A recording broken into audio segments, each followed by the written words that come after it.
ስብራት የምትጠግኑ መስራች ሰዎች አላችሁ። እንደዛ አይደለም።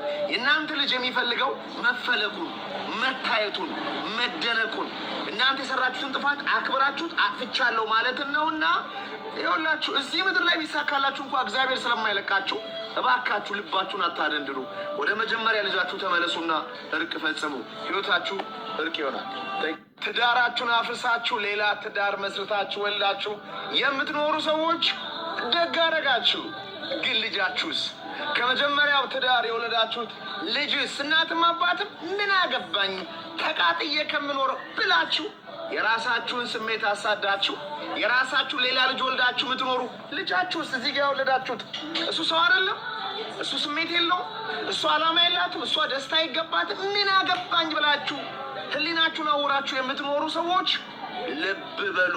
መጀመሪያ የወለዳችሁት ሰው ልቡ ተሰብሮ እየተጨነቀ ብቻዋን በራፍ ዘግታ በሱስ እየተመላለሰች እናንተ ልጃችሁን ሶሻል ሚዲያ ላይ እየፖስታችሁ በደስታ ትኖራላችሁ?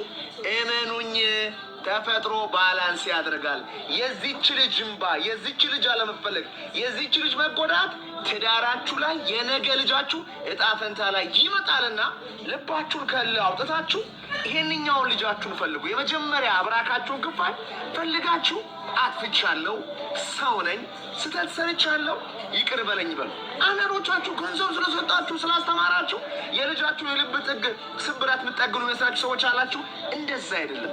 የእናንተ ልጅ የሚፈልገው መፈለጉን፣ መታየቱን፣ መደነቁን እናንተ የሰራችሁትን ጥፋት አክብራችሁት አጥፍቻለሁ ማለትን ነውና ይኸውላችሁ እዚህ ምድር ላይ ቢሳካላችሁ እንኳ እግዚአብሔር ስለማይለቃችሁ እባካችሁ ልባችሁን አታደንድሩ።